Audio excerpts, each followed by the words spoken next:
Ever wonder what makes really creative people tick? Where do their ideas come from? What keeps them energized? What kinds of things get in their way? Is their life really as much fun as it looks from the outside?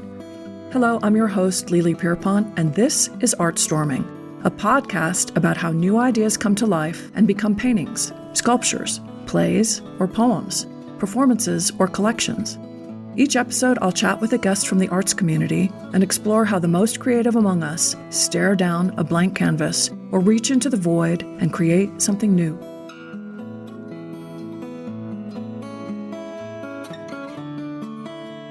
Santa Fe is known for its variety of art and art markets, which draw people from all over the world. One of those art markets, Spanish Market, is the oldest and largest showcase for all things traditional in New Mexico. It's an annual event which happens usually in late July. Incorporated into Spanish Market is the Contemporary Hispanic Market, which, as the name implies, showcases a more contemporary expression of the traditional arts and crafts of New Mexico. It was at this market that I first encountered my next guest, Alberto Zalma. I was so enthralled with his work, I immediately bought a piece. That was almost 6 years ago. Since then, I've seen and visited his booth over the years, interrupted by COVID, of course, and I've driven by his studio gallery almost every day. When I decided to do this podcast series, he was definitely on my list. His artwork hangs in a prominent place in my house, so I spend a fair amount of time looking at it. And though I've had very few conversations with Alberto, I feel as if I kind of know him through his work. But join me now as I get to know him a little bit better. I'm here with Alberto Zalma, and what's unusual about Alberto, among other many unusual things, is that unlike a lot of my other guests that I've talked to, you've got a studio that gives right onto the street. I mean, you're actually a combination gallery studio, so we may at some point even get interrupted by people walking in off the street, and if so, I'll stop and we'll take care of it from there. Cool. But I've been really excited to talk to you because you're one of the early artists that I started collecting when I moved to Santa Fe. I don't know if you remember this, but I was wandering down Spanish Market, and I didn't even know there was a contemporary component to Spanish Market. And retablo after retablo after retablo, and then I get to your booth and it's like, wow, this is like something altogether different. And I was so arrested by it that I think I bought that piece that I have like on the spot. So I've been really curious about your work ever since then. And when this podcast thing happened, I thought, I'm going to go talk to him. So what I've been starting with is to ask people to tell me a little something about yourself that maybe we wouldn't know from visiting your website. And since I visited your website, and there's not a whole lot of information on there about you, that's pretty wide open. So yeah. Without putting you on the spot, is there just anything, what might be something unusual that people don't know about you? I mean, I do come from a crazy history, so my lineage is pretty neat, for lack of a better word. But tell me a little bit about that. So my father is actually from the Bronx in New York, and his family were immigrants came to Ellis Island, and they're Sephardic Jews that basically were gypsies that had to travel all over the place because they kept getting kicked out of everywhere. But, right. From Spain, they ended up in Turkey. So, to me that's interesting just because the other side of my family is also from Spain, or mostly. So during the Inquisition, kind of separated either which way. So, my father's family went this way, my mother's family went this way. They ended up here, and so I have Native American blood, Mexican blood, Spanish blood, Jewish blood, Wow, that is interesting. All these different things, and they're all to me, it's all cool things to be part of. So it's neat. And do you feel connected to all parts of those cultures? I mean, are they still alive and thriving for you, or is that kind of got diluted and certain parts of it are more prominent? Yeah, it's definitely gotten diluted. I mean, I think, I grew up in a Jewish household, sort of. I mean, my mom grew up Catholic and, Spanish-speaking family, but that, got slapped around by nuns for speaking your own language and just being Spanish. Right. So, yeah, it definitely got diluted, and I think I've sort of strayed away from all the religious aspects of all of it and sort of focused more on just traditions more than religion and more than Although you do have anything. some, what are recognizably religious, iconic themes in your work. So that comes probably from the Catholicism in your mother's family, or would you just consider that more traditional Spanish? It comes from that, and it also just comes from being here, being in New Mexico, being in Santa Fe, being surrounded by it all the time. But yeah, when I'd visit my grandmother, it's all about church And is she in New Mexico devotion also, or is she somewhere else? she was in New Mexico. She's no longer around, but yeah, they lived in Bernalillo, and I don't know if this piece on this wall here depicts the matachines, which is like a very old tradition, like 400 or 500-year-old tradition of Spanish and also this integrated native sort of motif that they use. They dance like they're native. They almost look like they're native. They use rattles and dance to music, but they're all carrying saints, and so it's very Catholic as well. Yeah. They have saints on their head, and it's really bizarre. It's sort of a secret, used to be sort of a very secret. And it's still going on now? Still happening. I've never heard anything about that. I'm really fascinated to hear this. Yeah, so there's only a few places that happens in New Mexico, but in fact it happens like in Taos, but they're more native about it, which is weird. So it's just this weird tradition. But anyways, this all happens in Bernalillo, where that side of my family sort of grew up, and just farms and tons of siblings and cousins and blah blah blah. And did you grow up in Santa Fe proper, or did you grow up out in the outskirts? You did. I grew up here. And your parents met both here in New Mexico, so they made it through their origin story and met here? Uh-huh. Okay. My mom was actually born in a little town called Peña Blanca. I don't know if you've ever been there. So it's near Cochiti. Oh, yeah. And Cochiti Pueblo is there, and the lake and all that. But there's this tiny little, just nothing town called Peña Blanca, and there's like a church, a store, and a gas station. That's about it. Yeah, so you grew up infused with just all this stuff and just kind of came in. And yeah, and I wasn't always into it. I tried moving away from here a couple times. I lived in Miami for a little while, lived on Maui for a little while, but obviously there's something special about New Mexico and just the feeling of being here, and without trying to sound too hippy-dippy, just the mysticism of it. And well, I kind of came up with this notion that Santa Fe is more than just a geographical location. It's sort of a state of mind. Mm-hmm. And I've been asking all the guests, what is Santa Fe for you? And this is the perfect way of talking about, what Santa Fe is for you. You left, you came back, mm-hmm. and it's just for you, especially having been born here. It's a part of you, but it's much more than just a geographical location. It's hard to describe that to people who live on the outside, right? But I'm doing this whole series on City Different because Santa Fe does have something very special and some kind of spark to it that is hard to put into words. For sure. And it's hard for people that live here to see all these people come here and feel the same way about it, and then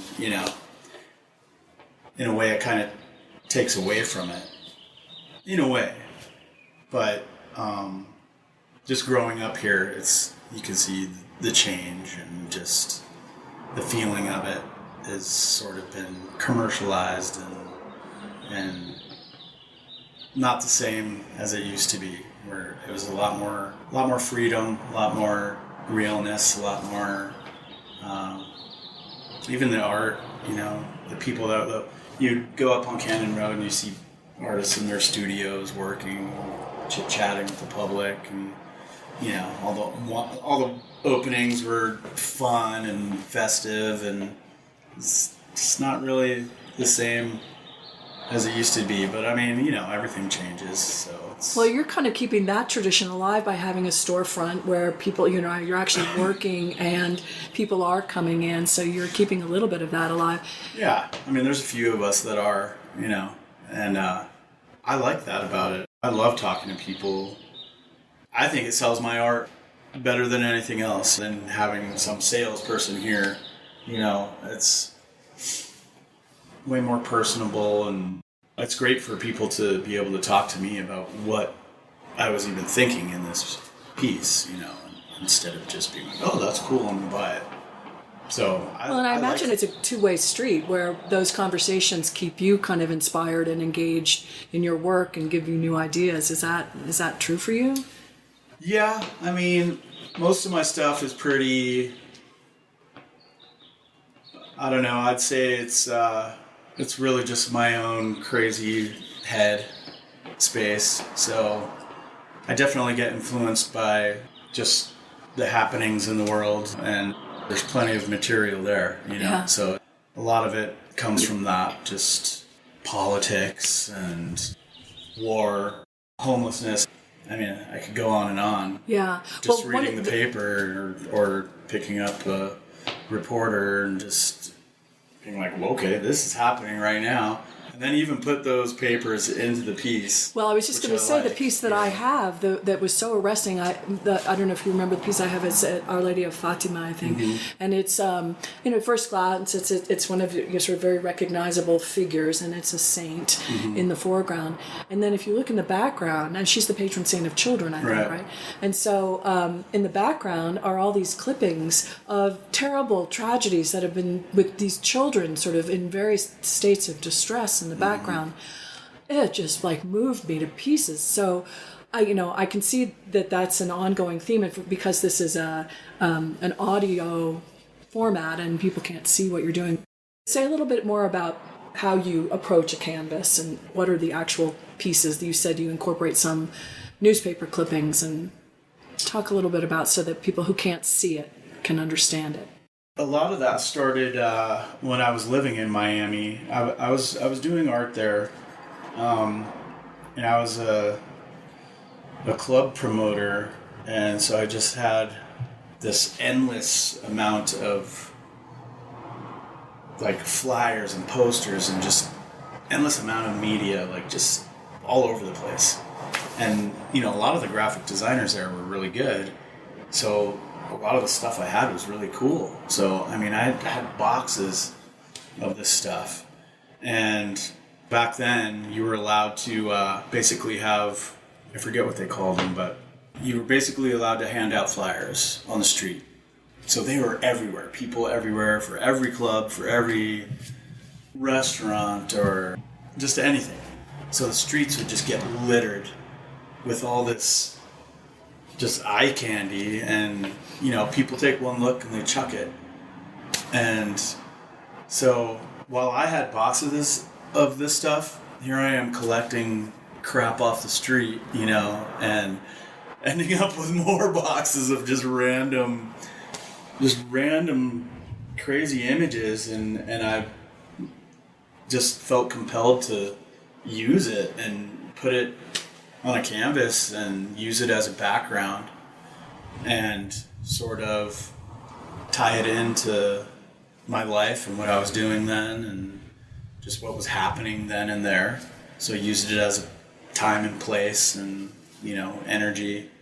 And it kind of just transcended from that, collecting random stuff. Then I sort of graduated to being more specific, more literal about what I was putting in the backgrounds. So, when I start a piece, I'll carefully pick what I'm trying to say and tell the whole story with the background before I even put an image on top of it. And, a lot of it's just collage and crazy stuff, but it's all specific and on purpose. And so do you have a notebook that you sort of keep ideas? Do ideas come faster than you can actually execute? How does that? Totally. And, on my phone, I do have a list of stuff that I've thought of. And I'm like, I gotta, at least log that in somewhere. So don't really have a notebook, but I do have like a list on my phone that I'll visit every so often. But what I find is that when I keep stuff like that, it's already just like old news. So maybe I'll revisit it, but most of the time I'm already like on to the next and like thinking of something that's happening in front of my face, and I'm like, all right, well, I got to jump on that. And so, yeah, in a way, they do come quicker than I can execute. So, yeah, that seems to be the case with a lot of, especially the younger artists. It sounds like to me that the content of what you're drawing from is current events, and so that's always new, and they're always getting stimulated. Well, that and my art's not really.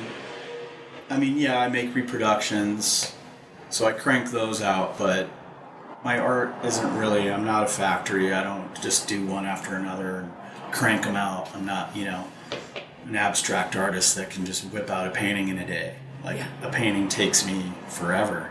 So it's got to be something special, something I'm going to work on, put my time and energy into. It's not me just whipping out stuff. Sure. So, so that maybe I only make 3-4 paintings in a whole year. So it's not a ton. So that's another reason I make reproductions, just so I have something to offer. Sure. But, there's some years where I make more if I have the time. But and so when you're involved in the process, do you engage in kind of like a dialogue with the piece? Or how does that process work for you? Yeah, I mean, there is a lot of that. I think I definitely get into the piece and make it, I guess, part of me and where my brain is going with it. And I don't know, I think the older I get, the more cynical I get, and it's... You see that reflected in your work? A little bit. Yeah. I mean, it's definitely... there's a part of me that just, I don't really care what people think. And it's, it is what it is. Yeah. And, luckily for me, a lot of people are on the same plane. I think they resonate with authenticity, and I think that when you're putting yourself out there in an honest way, people definitely can relate to that. Yeah. Yeah. So I definitely try to throw myself into each piece and not make it such a marketable thing. It's more of an action of myself. I'm also a musician, so I kind of it's a duality in a way for me, And do you write as well as perform music? Yeah. And so how do you know when something's coming through you, whether it's a musical piece or, a visual piece? Well, that's why I say it's kind of a duality, because it's sort of the things that I'm painting, I'm singing about. So, it's all the same. It's all going through. That's so cool. Yeah. And do you perform anywhere? Yeah, I'm in a band called the Boom Roots, and we just won New Mexico Music Award, like just the other day. So that was really cool. That's awesome. And we're like on the list for a New Mexico Entertainment Award. We're in the running up for Best of Santa Fe. No wonder you only have time for a few pieces a year. Well, I'm a father, so I have 2 kids, and Well, I was going to ask you about that, because that's the other thing that distinguishes you from the other 16 people I've talked to, 15 people I've talked to so far. You're the only active duty parent. I mean, we have parents who have, are empty older nesters. Kids. Yeah. But you're the only active duty parent. So say a little bit what it is trying to juggle being a musician, being a painter, and being a dad. Yeah, and trying to be a husband. And a husband, of course. Well, thank you. I'm sure your wife appreciates that. Oh, yeah, of course. I mean, honestly, if it wasn't for her, none of this would be possible, because she's pretty much the breadwinner, and takes care of the bills and blah blah blah, and I'm sort of the, you know, handyman and the landscaper and the kid duty, pick them up from school, blah blah blah, and you know, try to find something for them to do, or they'll come here to the gallery. And what age are they? So I have a 10-year-old and a 7-year-old. Okay, so they're independent enough. You and can a boy and a girl. So it's very different. And you're being a painter and a musician predates having kids, I'm assuming. Yep.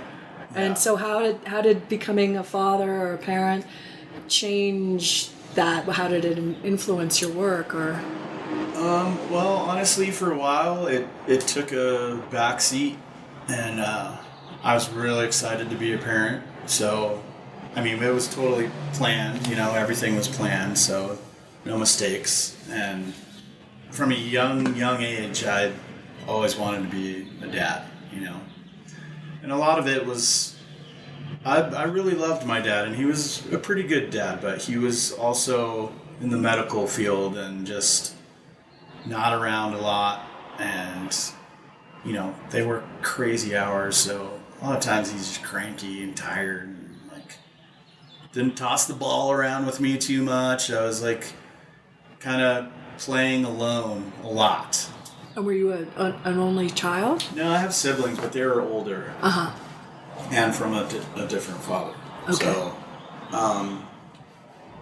yeah, so by the time I was, 10, they were gone, living their own lives. So, but anyways, I think some of it just stemmed from that. And, I always wanted,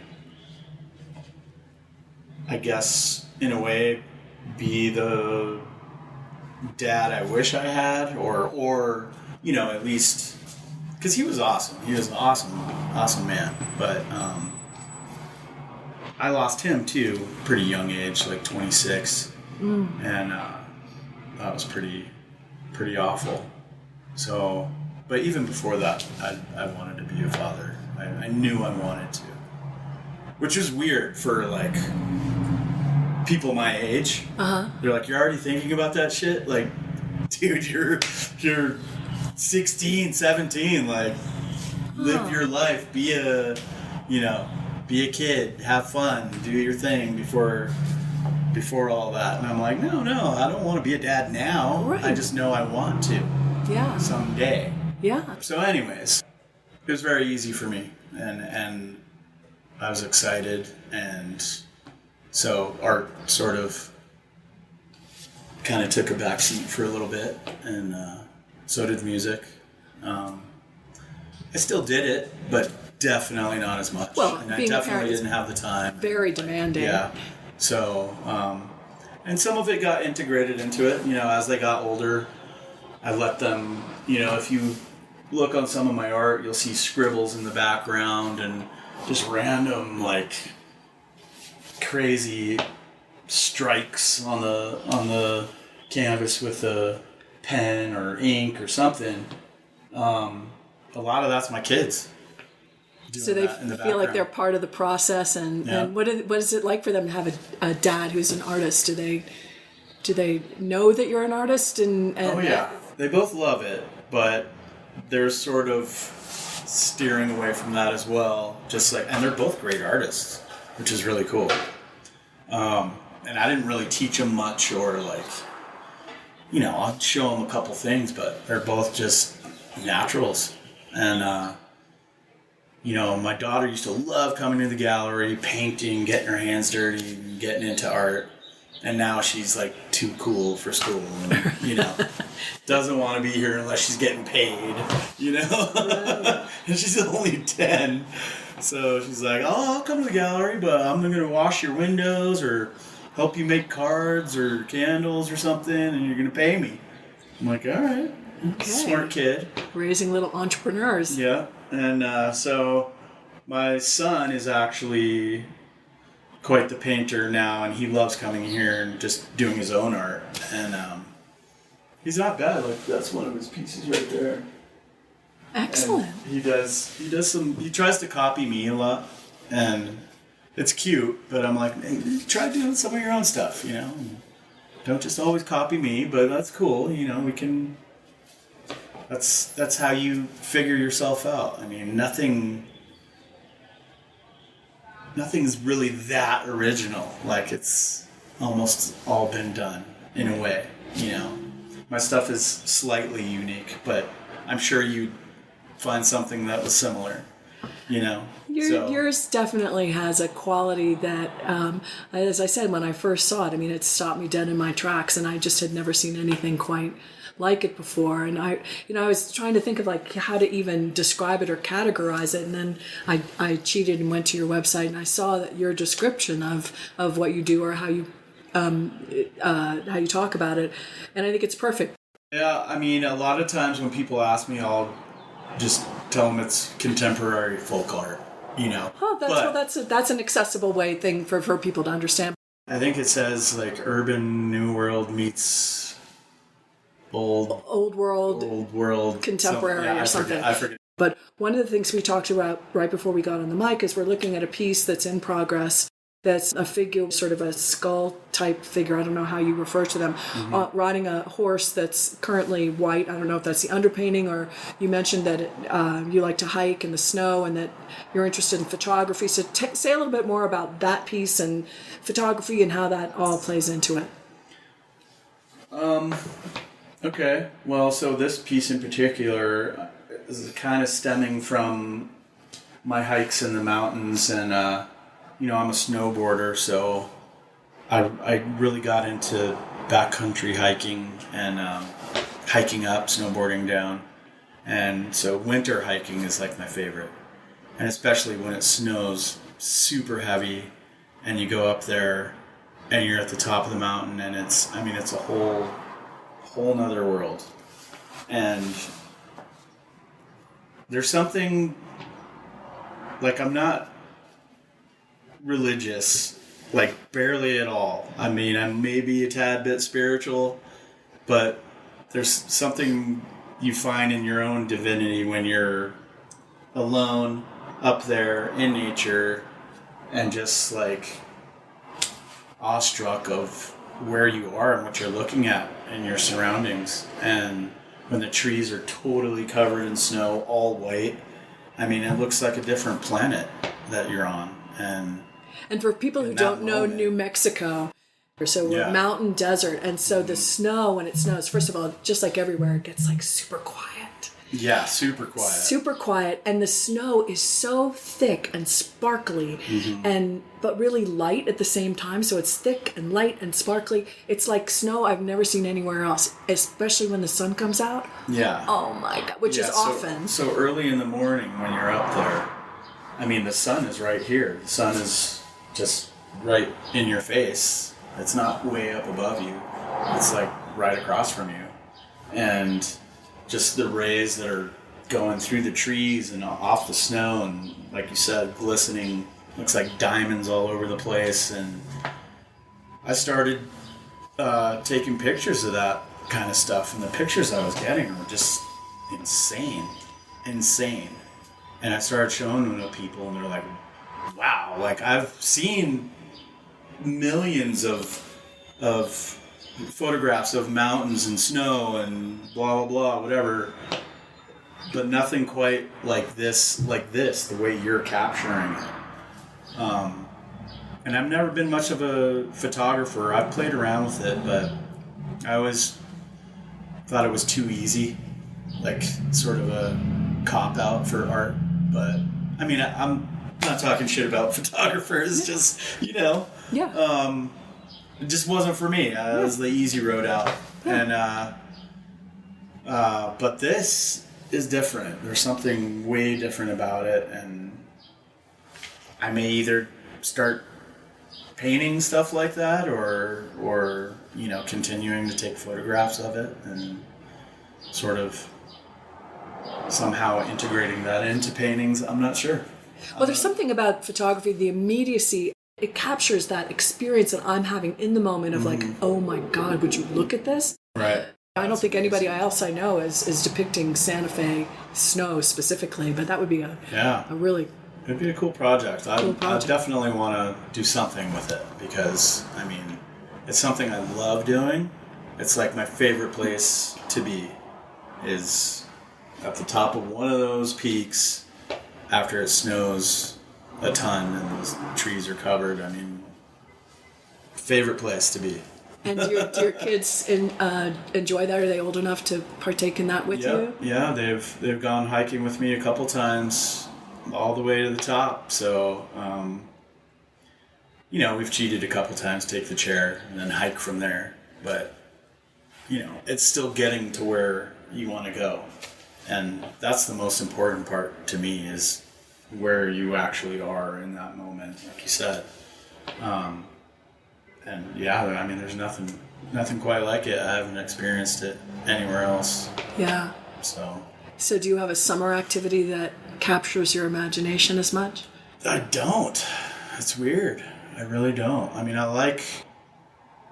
we go up to Wisconsin every year because that's where my wife is from. And being on Lake Superior is really cool. I mean, it's gorgeous up there.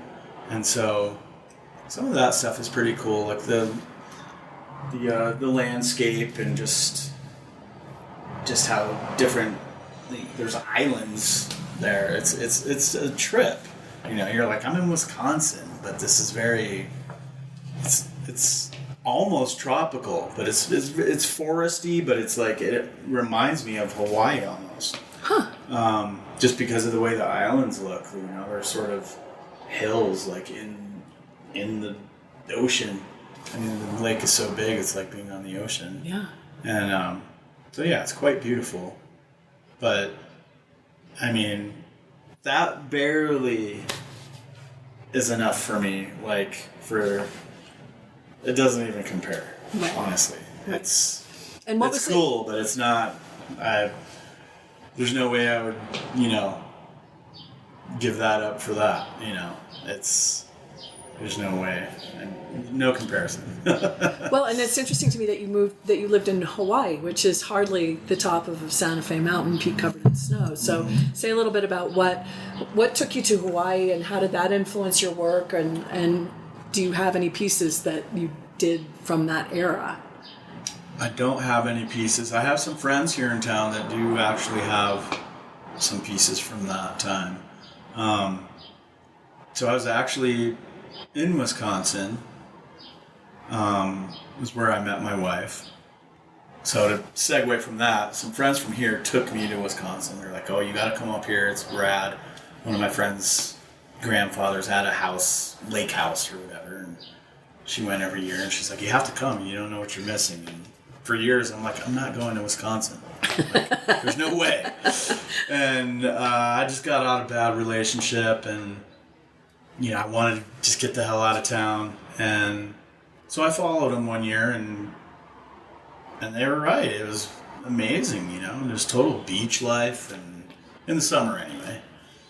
And so I met my wife there, and before I had left for Wisconsin, I was working with this German stonemason tile setter guy, and he's really good at his craft. And so me and a buddy, we were working for him for years, just setting flagstone and tile and just all kinds of different things. And he's like, hey, I got a job in Hawaii. You want to come to Hawaii for 3 months? And I was like, hell yeah, I do. Like, absolutely. And so she was my girlfriend then, but, I'm like, I'm going to go to Hawaii for 3 months. You want to come? And she's like, yeah, that sounds awesome. So, she had to finish up some stuff in Wisconsin, but she came out and met me, and I was already working. I already had a car and an apartment and stuff like that just from working there. And I was supposed to be there 3 months, ended up there for 3 years, And the guy who took me there, he's like, all right, now we got a job in San Francisco, let's go. And I'm like, I'm not going. And ended up staying there. I mean, Maui has a weird way of being like Santa Fe, and it will just trap you. And interestingly enough, I talked to this poet not too long ago, maybe a month ago, who said that there is some kind of river or something that connects Hawaii and New Mexico. Like a ley line or something. Yeah. And that they're sisters. Ah. And I don't know. It was some kind of airy-fairy stuff, but I was definitely interested by it because there is a lot of people in from New Mexico in Maui. Well, and all over Hawaii, actually. So, like, I met people from Taos, from Albuquerque, from weird little towns that, like, we went to Lanai, which is like, I mean, there's nothing there. There's one hotel and a beach. And the guy at the pool, like, washing your glasses and everything was from, like, Cuesta or something, New Mexico. I'm like, what? This is so bizarre. But it does have this. And so when you go to Maui, it's so easy to live there if you're from here because it's so much like it. At least it used to be. So we lived in Lahaina, and so now everything that we ever did is gone. It's like it all burnt to a crisp. So every gallery I was in, every house I lived in, every apartment, like it's all gone. So that must be a weird feeling. It is, because I had a ton of friends there. Like a lot of the people that I hung out with there, I knew from Santa Fe. Like there was a whole crew of Santa Feans there that I had already known, that I already grew up with, and so it was like so easy. In fact, my friend started a restaurant called the Santa Fe Cantina, and I did a mural in there, a 30-foot long mural of just all New Mexico motif. Like, and it's gone now? It's all gone, yeah. Oh, no. Oh, no. I did a few murals in Lahaina, and yeah, it's all in ashes. Damn. Yeah. But it was cool. When I first got there, I was working with this German guy, but then I was hustling art, like, on the side of the street. Like, literally.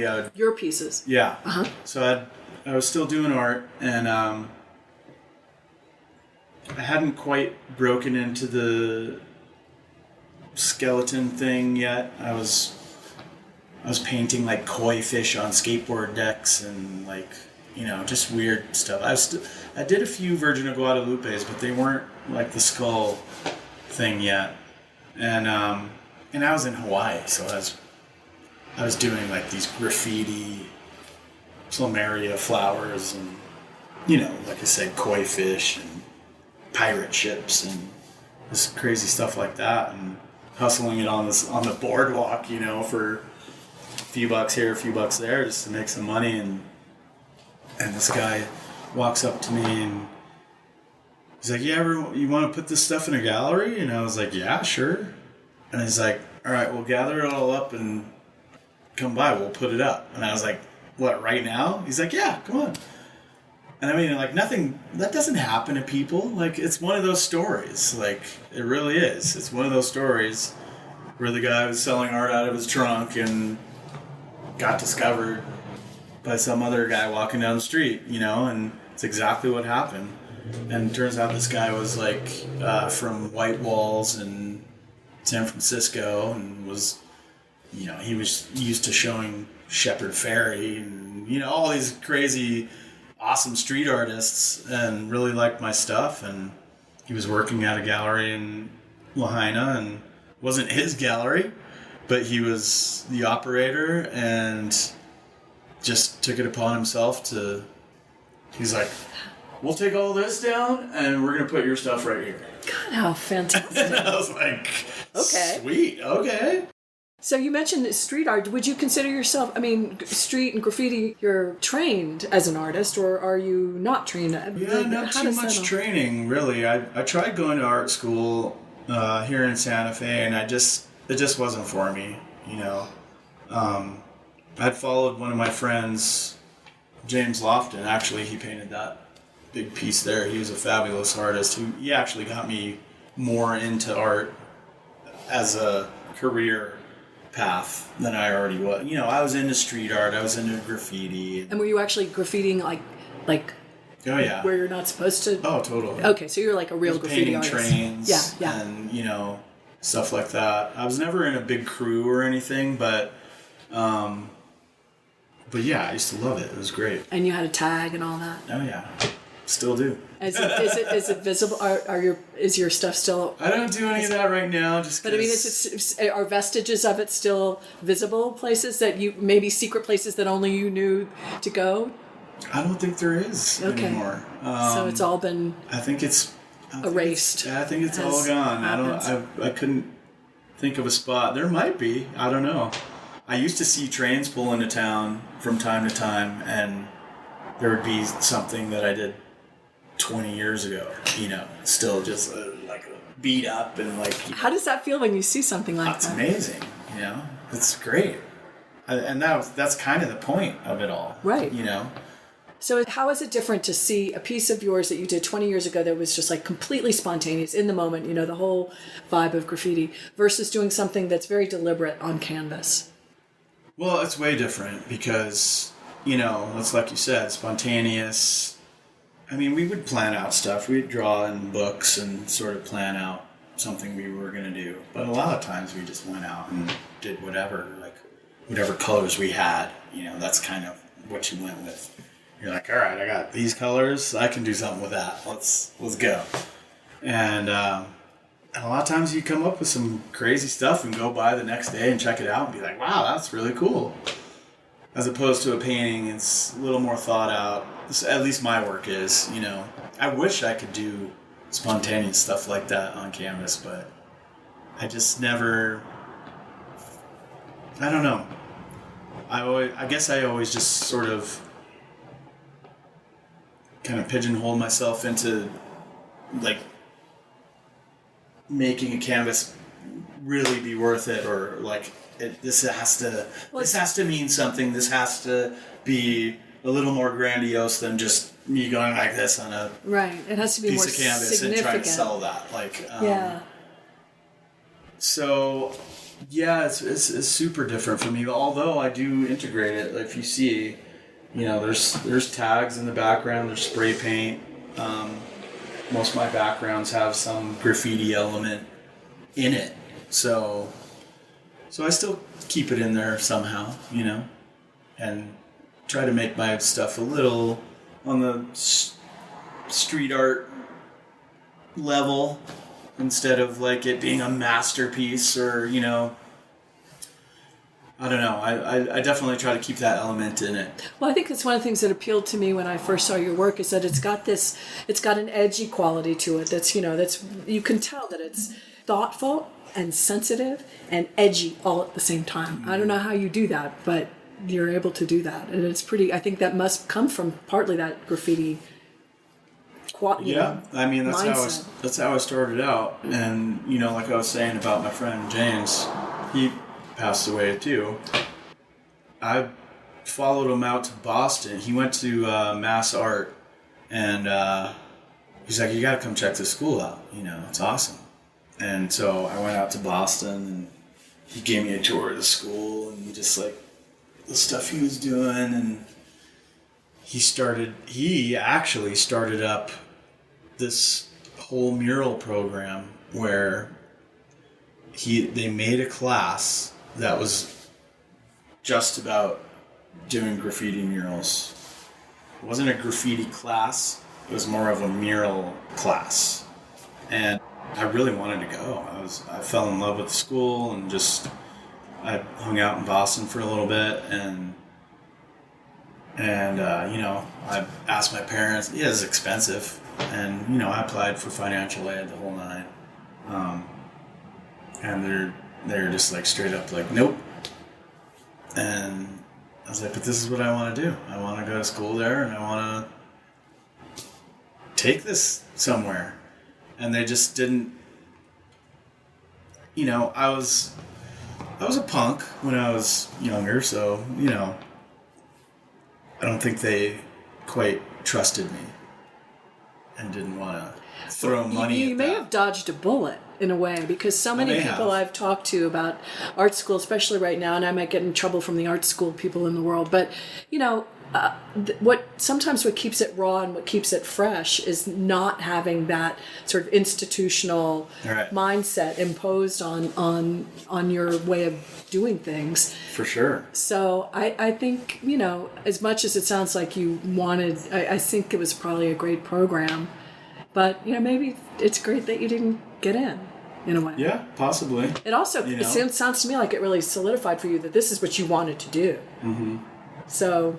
Well, and so I came back to Santa Fe, and I went to art school here. I went to Santa Fe Institute of Fine Art, and there's some really fabulous painters in that school. Like Tan Maya Bingham came out of that whole thing, and she's insane. She's like great. She's big time now. She's a good friend of mine. Like, she was definitely a mentor, and I would watch what she was doing and just, I'm like, forget it. I don't even, I can't even do what you're doing. But I just didn't like the whole approach to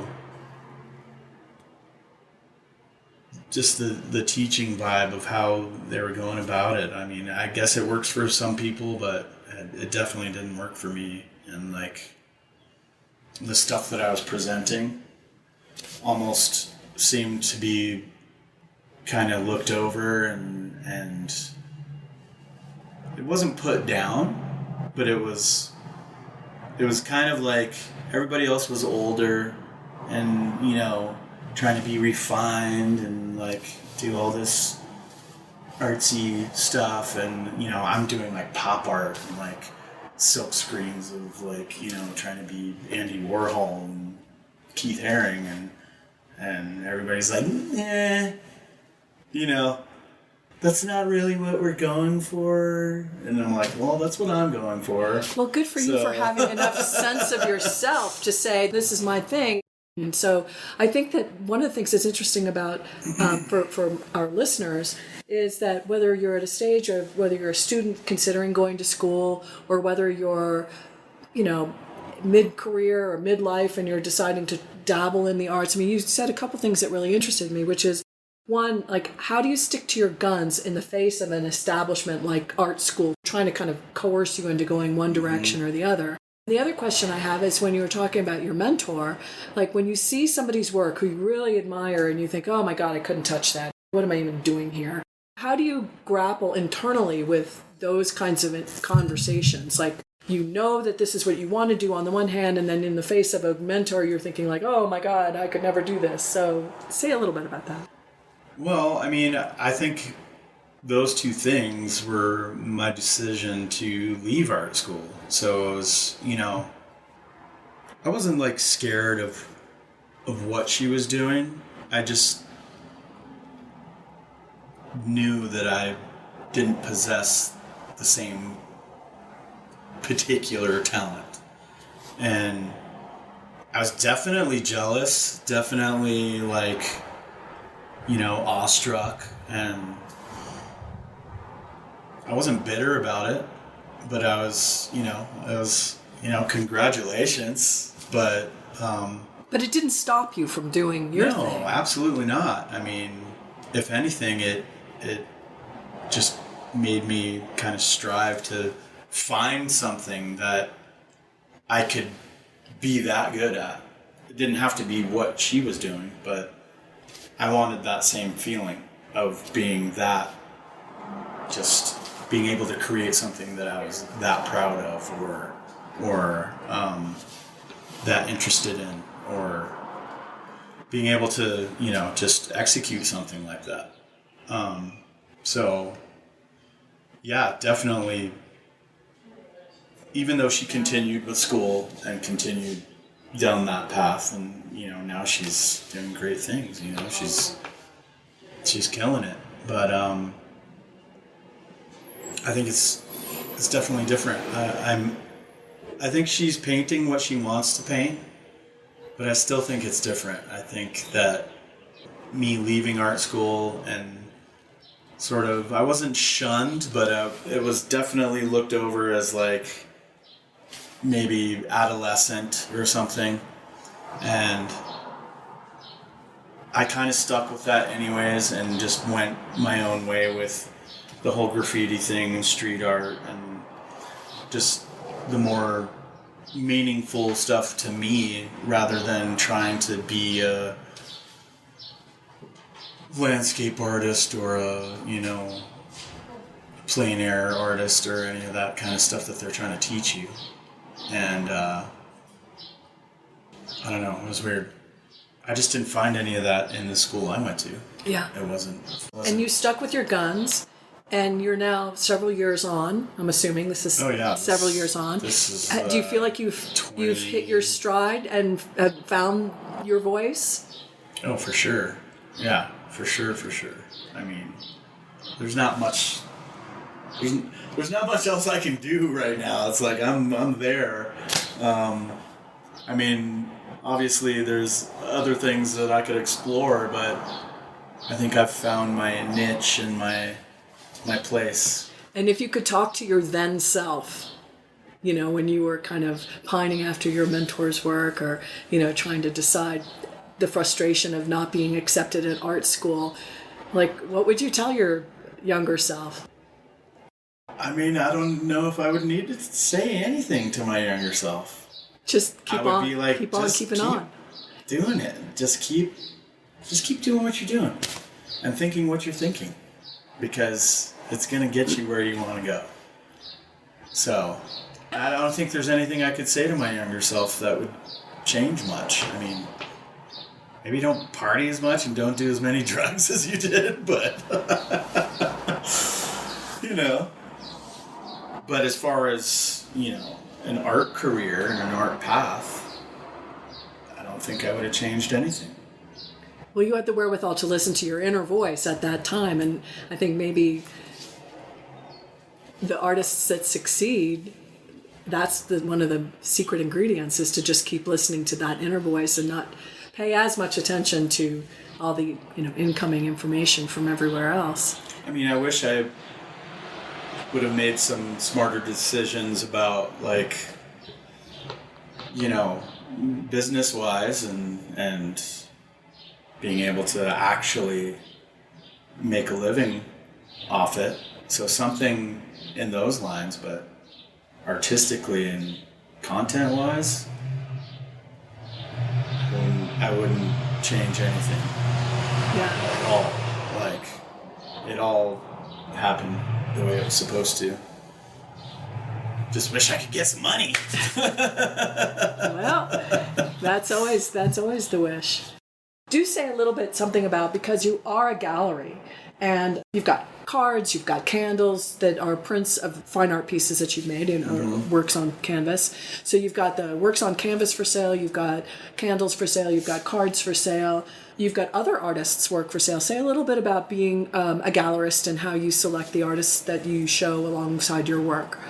So how that kind of all started, I never really wanted to be a gallerist. I always wanted to be in a gallery or in galleries.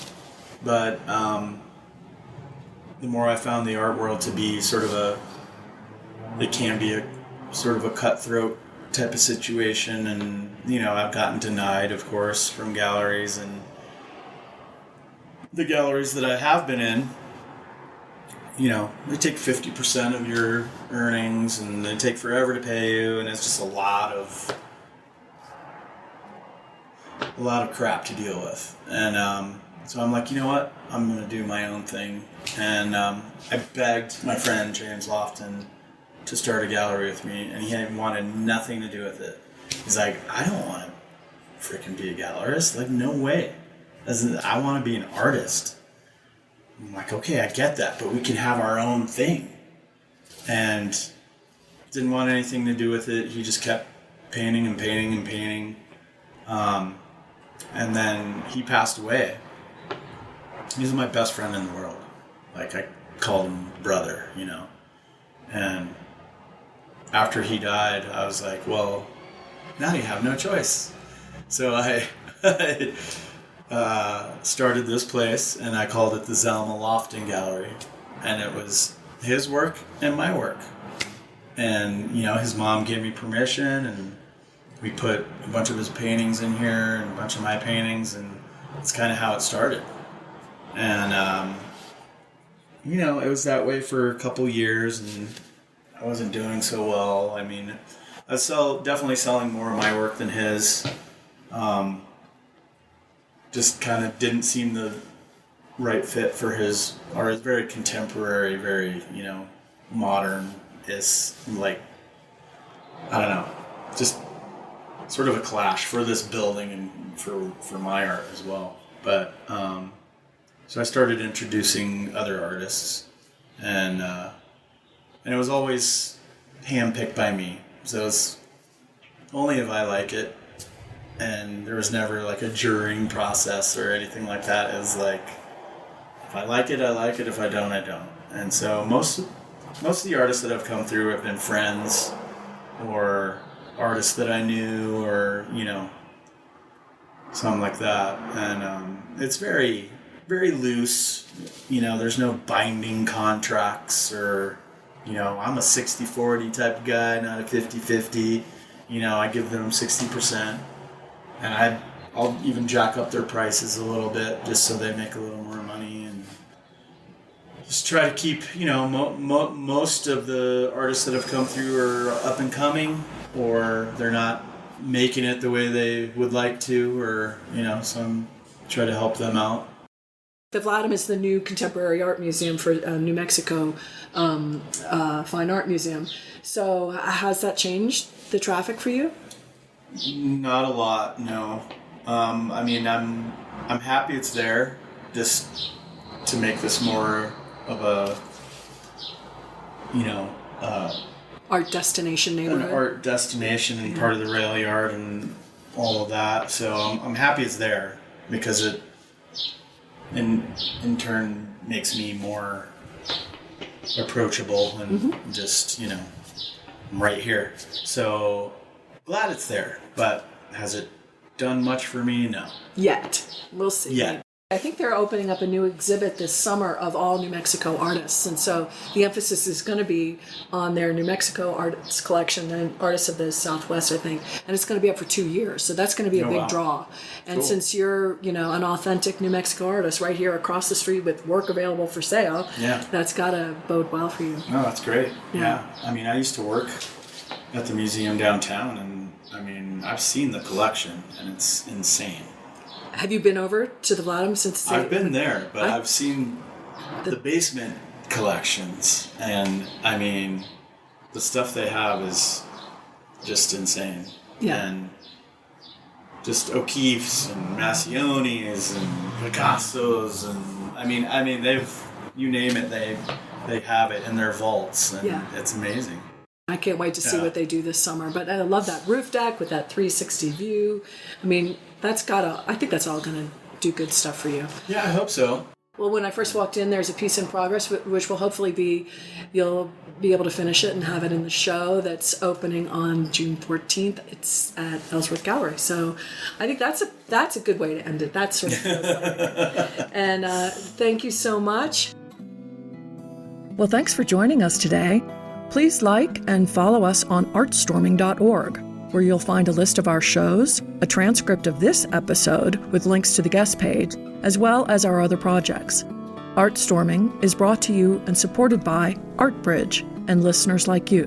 Look for us on your favorite podcast platforms.